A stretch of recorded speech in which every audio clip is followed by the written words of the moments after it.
What is up, everyone? It's Dom here from JoJo Productions, and today, I can't believe I've been making this video, but we're going to talk about my switch to Canon. So let's get into this thing. So as you guys might know, I am a long-time Nikon shooter.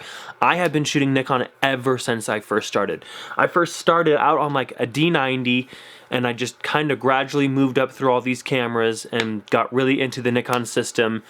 And for about 10 years, I was shooting Nikon cameras. But if you take a look at my YouTube channel, you will find videos where I test out and play around with Canon cameras that I have bought. So I am definitely not a stranger to the Canon ecosystem. I just didn't think that I would probably move over to the Canon system because I have been praising Nikon for years, and I've been telling everybody why Nikon is probably the best brand to shoot with. But here I am, man. I cannot believe I'm making this video, but it happens. People switch. And here's my reason why. My reason into switching over to Canon, there's a few reasons really. And my biggest thing was last year, I bought into these Westcott strobes.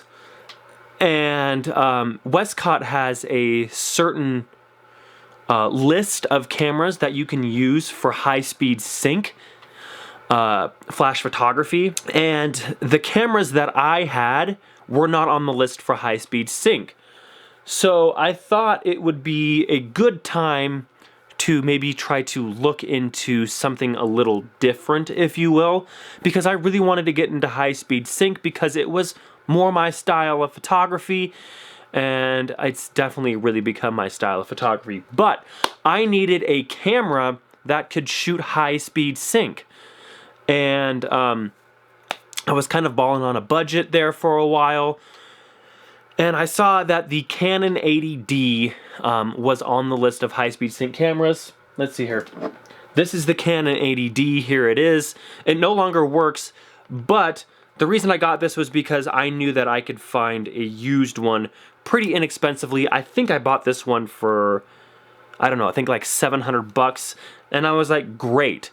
I have a Canon 50mm lens, and it'll work great because it'll be about an 85, which is great for portraits, and that's what I usually do. So I bought this, and I used it, and I loved it. It's so dusty. And then, you know, I took it to a wedding as a backup camera, and I forgot to close my bag, and it flew out of the bag, and it pretty much broke. Like, it doesn't even work. It doesn't turn on. Nothing works with this camera. So I was like, oh shoot. I don't have a high-speed sync camera anymore. What am I gonna do? Because it's really my style, right? Like, so I waited around and I shopped around and I went back on the list and I went and looked at the list again, and I saw that the Canon 5DSR was on the list. Actually, I saw that the Canon 5DSR was on the list, the 1DX was on the list, and a 5D Mark IV. So I was kind of juggling between three cameras that I really wanted to use for this. And I was like, well, the 1DX is the cheapest, right? But my problem is with portraiture, I definitely want some good detail, and 18 megapixels is a little low for me. I saw that the 5D Mark IV was on there, and I was like, great. Let's go take a look at some used 5D Mark IVs, and man, they're still expensive. Even after being released in 2016, most of them were running for about $2 grand. That was a little above my price range. So then I type in Canon 5DSR, and I find some used bodies for about $1,200 to $1,300. I'm like, this is perfect. So what do? We buy one of them, of course. So this is the one that I have. This is what I do all my commercial work and most of my portraits now with.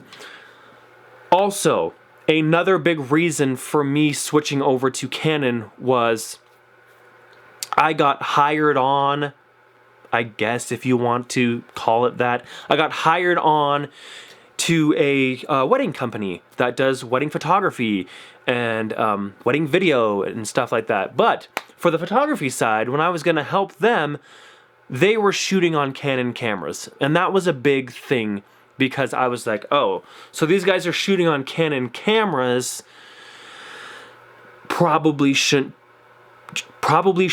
shoot too much on my Nikon cameras. So I decided to go with the 5DSR. That was another reason that I got it, because keeping the ecosystem the same and the kind of the image quality and the look the same really does help when you are mass editing a bunch of photos from a wedding and you're not having to fuss with color science, because Nikon and Canon color science are pretty different. So that was another big defining factor as to why I switched over to Canon. I also wanted to switch over to Canon because I thought it would just be fun to, you know, monkey around more on the dark side, if you will.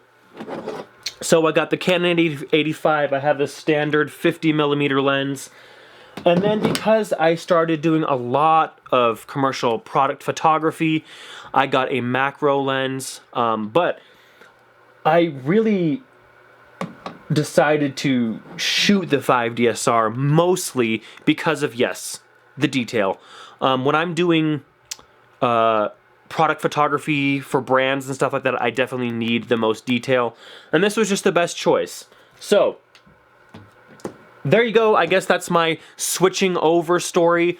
Let's be honest here, guys. I don't think it matters which camera you shoot, because this old D700 right here will outshoot just about any camera when it comes to portraits, because the colors and the skin reproduction and the contrast and saturation that comes out of the raw files from this camera beat any other modern camera out there. So that is kind of my story for switching to Canon. So I hope you enjoyed this video. If you did, give it a big thumbs up. If you'd like to subscribe, and we'll guys see you in the next video. Bye.